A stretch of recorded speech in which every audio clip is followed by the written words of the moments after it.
Let's talk more about this with Mickey Ambrose, who's an ambassador for the Duke of Edinburgh's award. Hi Mickey, good morning to you. How are you? Good morning, Victoria. Good morning, all the team. Good morning. Tell us about your own involvement then in the award scheme. Yes, well, a few years ago I was invited by the Duke of Edinburgh Awards office to be a presenter of the Duke of Edinburgh Awards. And these are all the young people that have managed to get the gold certificate, and they can actually request to receive it at Kensington Palace. And I was very fortunate to be given that opportunity to do that.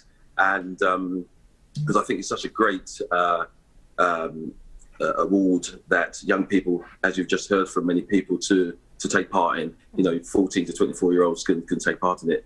And my part of it all is meeting young people, inspiring them, telling them about my career in football and in life.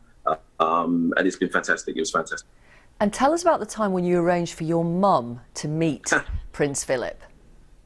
Well, you can see her in the background, God rest her soul. Oh, gorgeous photo. Yeah, thank you very much. And very briefly, I said to my mum, she came over from Dominica, a town called Rosa, in the West Indies, and she came over in the 50s, and we lived in a council flat 5 in Poplar High Street in Poplar, opposite the White Horse pub.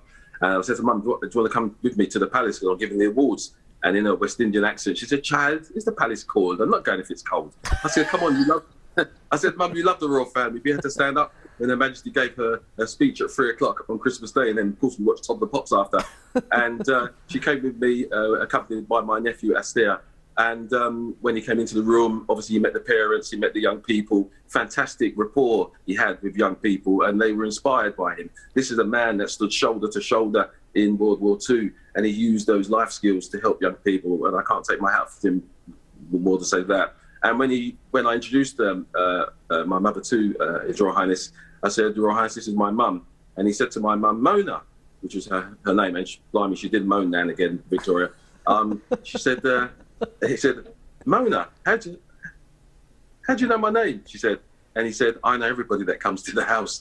And they had a conversation about her time in the West Indies and her dad, who was a fisherman. And I remember him saying, "Oh, so you can tell the fresh fish?" And she said, "Oh, yes, but you know what, Your Royal Highness? Sometimes they try and sell me the cheap stale fish in Chris Street Market in Poplar." And he laughed about that.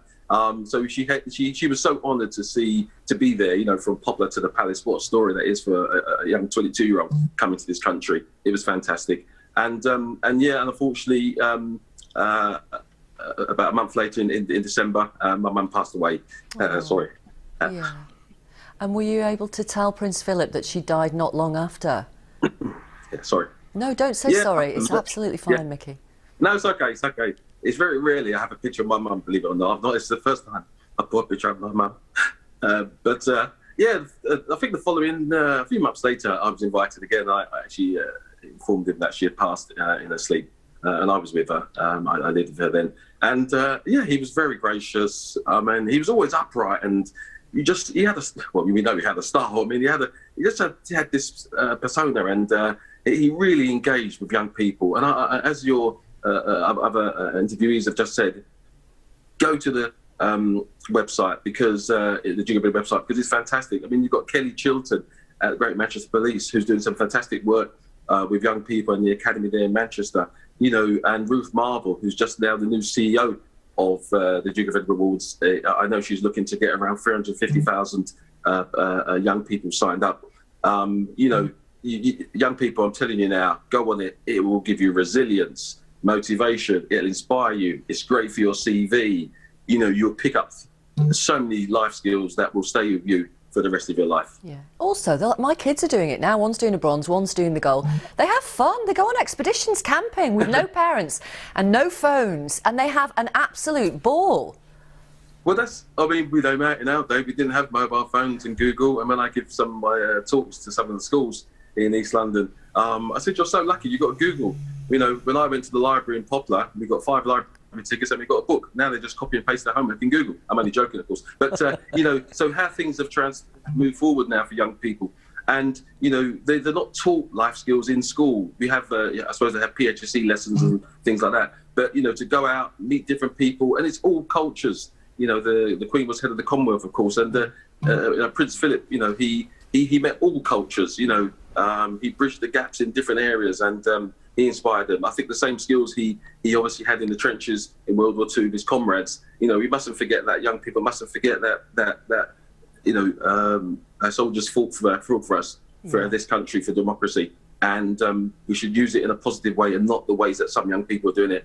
You know, they need to get off their backside, basically, go on the Duke of Edinburgh Awards, you know, get in touch with Ruth Marble and her team and sign up. Yeah, and it's being done in 140 countries. Thousands and thousands of young people have done it, which is testament to how fantastic and popular the scheme is.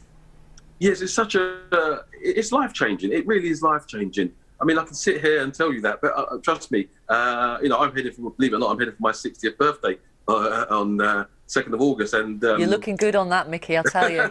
Yeah, it's all the cardio and the lemons and lime, I think, and the fitness training. And it was strange because His Royal Highness, you know, retired from sort of public duty on the 2nd of August, which was quite ironic. But yeah, it is a life-changing experience for all young people. It's a shame. I worked at a school called Rains Foundation in Bethnal Green, which was unfortunately closed down by the local authority.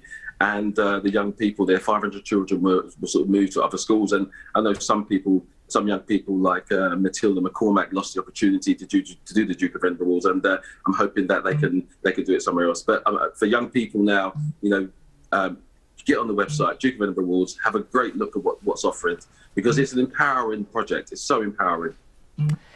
Thank you very much, Mickey. And thanks for telling us about Mona as well. We enjoyed your stories. Thank you. Yeah. Well, God rest her soul. And I'm pretty sure they're having a cup of tea upstairs now, both Mona and His Royal Highness Prince Philip. Well, that is a lovely image. Thank you very much, Mickey. Take care. Thank you. Cheers. Bye-bye. Congratulations on the BAFTA, by the way. Congratulations on the BAFTA for the football abuse story that I was a guest on. Well done with the BAFTA. You were. Thank you. That was a few years ago, but I appreciate that. That's right. Louisa Compton and Joe Ardnett and yourself and all the team there. Thank you very much. It was a great story, and it really helped a lot of young people, young footballers and professional footballers for that. So thanks very much. Just a diverse bit. But thanks for inviting me. Really appreciate it. No worries. Cheers, Mickey. Thank you. Mickey Ambrose, who is an ambassador for the Duke of Edinburgh's award.